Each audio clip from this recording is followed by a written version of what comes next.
ఏపీలో వైసీపీని 11 స్థానాలకే పరిమితం చేస్తూ టీడీపీ, జనసేన, బీజేపీ కూటమి సునామీ విజయం సాధించిన సంగతి అందరికీ తెలిసిందే.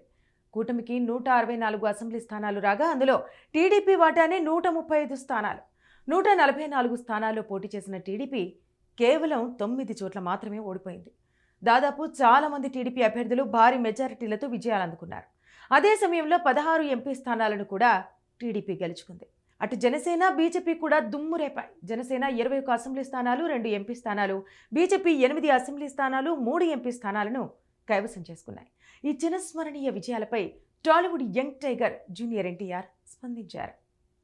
ప్రియమైన చంద్రబాబు మామయ్యకి ఈ చారిత్రాత్మక విజయాన్ని సాధించినందుకు తన హృదయపూర్వక శుభాకాంక్షలంటూ తెలియజేశారు. మీరు సాధించిన ఈ విజయం ఆంధ్రప్రదేశ్ రాష్ట్రాన్ని అభివృద్ధి పదం వైపు నడిపిస్తుందని ఆశిస్తున్నట్టు ఆయన అన్నారు. అద్భుతమైన మెజారిటీతో గెలిచిన నారా లోకేష్కి, మూడోసారి విజయం సాధించిన బాలకృష్ణ బాబాయ్కి, ఎంపీగా గెలిచిన పురంధేశ్వరి అత్తకి, మొత్కుమిల్లి శ్రీభరత్కి నా శుభాకాంక్షలంటూ తన బంధువులకు ఎన్టీఆర్ విషెస్ తెలియజేశారు.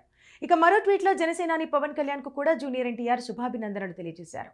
ఇంతటి ఘన విజయం సాధించిన పవన్ కళ్యాణ్కు కూడా నా హృదయపూర్వక శుభాకాంక్షలంటూ జూనియర్ ఎన్టీఆర్ పేర్కొన్నారు.